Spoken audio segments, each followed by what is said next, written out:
পুজোর মরশুম কেমন কাটলো? পুজোর মরশুম প্রচুর শো করেছি, জি বাংলার সাথে শো করেছি। মানে এই বছর পুজোটা একদম অন্যরকম কাটিয়েছি, কিন্তু খুব ভালো কাটিয়েছি। আর জগদ্ধাত্রী পুজো যে জগদ্ধা একদম মানে সব পুজোর শেষে এখন জগদ্ধাত্রী পুজো এসেছে এবং সেটা কেমন কাটলো? সত্যি কথা বলতে জগদ্ধাত্রী পুজোটা এক্সট্রিমলি ভালো কেটেছে। বছর বছর যেরকম ভাবে মানে আসছি আমি এখানে পুজোটাতে, এটা আমার পাড়ার পুজো। আর আস্তে আস্তে একটা সদস্যর মতন হয়ে হয়ে উঠেছি। তো আশা করছি আগামী দিন আরো ভালো, আগামী বছর আরো আরো কিছু বেটার হব কাকিমাদের পাশে থেকে।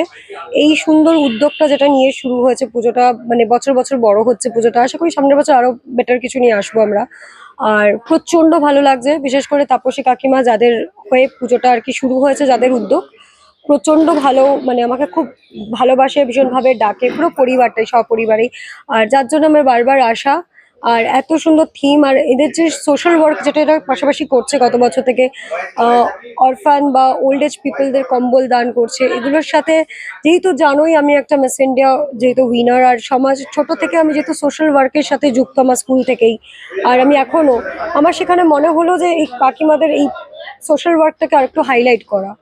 আর এটা মনে হচ্ছে একদম বৃদ্ধাশ্রমে গিয়ে যে কম্বল দান করা, বৃদ্ধস্থ লোকজনদের পাশে দাঁড়ানো, সবাই আজকাল নিজেদের চিন্তা করে, কিন্তু সেখানেও যে দাঁড়িয়ে এনারা দুস্থ লোকদের জন্য চিন্তা করছে বা অরফান লোকদের জন্য চিন্তা করছে, বৃদ্ধস্থ লোকদের জন্য পাশে দাঁড়াচ্ছে।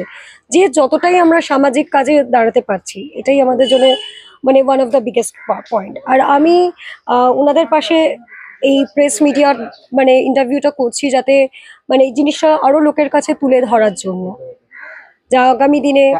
এই পুজোর কোন বিশেষত তোমার পার্সোনালি ভালো লেগেছে বা সেই জন্য তাদের সাথে অ্যাসোসিয়েট হওয়া, বা যেহেতু পাড়ার পুজো, যারা পাড়ার পুজোতে তো সবসময় একটা ইনভলভমেন্ট থেকে যায়, কিন্তু কোন স্পেশালি যে মানে ভালো লাগাটা কোনটা ছিল কি বলতে হবে? জগদ্ধাত্রী মায়ের যে মূর্তি আমাদের পাড়ায় হচ্ছে গত বছর, প্রত্যেক বছরই সুন্দর হয়, কিন্তু গত বছর এই বছর একটা বিশেষ আকর্ষণ। আর সব থেকেও বড় ব্যাপার হচ্ছে যে কাকিমাদের পরিবারের ব্যবহার, ইনভিটেশন, বারবার ডাকা বলা, প্রত্যেকটা জিনিসে মানে আয় বস নিয়ে যাওয়া, একটা যত্ন করে ভালোবেসে করা। বা এই পাড়ার প্রত্যেকেই এই মানে যারা মিলে আমরা সবাই ক্লাবটা তৈরি করেছে, এই জন্য এটার নাম কিন্তু আমরা সবাই। প্রত্যেকে পাড়ার ঘরে ঘরে লোকজন একদম নিজস্ব পুজো, মানে পুজোটা হয়তো শুরু হয়েছিল তাপসী কাকিমার ঘর থেকে, কিন্তু এখন সবাই মিলে মানে উদ্যোগ নিয়ে করছে নিজের পুজো, নিজের ঘরে ঘরে পুজো আর কি। ইভেন এখন আমিও ইভেন আউট এখানে একটা মেম্বার হয়ে এসেছি। তো প্রচন্ড ভালো। কাজ থাকে সকাল থেকে, কি কি কাজ থাকে? আর সত্যি কথা বলতে আমি কিছু করি না, বাট এবছর আমি পুষ্পাঞ্জলি অঞ্জলি দিয়েছি। সৌভাগ্য হয়েছে জগদ্ধাত্রী মায়ের আশীর্বাদ আমি প্রদীপ জ্বালাতে পেরেছি। বাট অনেক লোক থাকে পাড়া প্রতিবেশী, 108টা প্রদীপ ছিল, তার মধ্যে একটু হাত ইয়ে করা, আর এমনি পুষ্পাঞ্জলি দিয়েছি। আর ইচ্ছা আছে সামনের বছর আরো কিছু করতে পারা।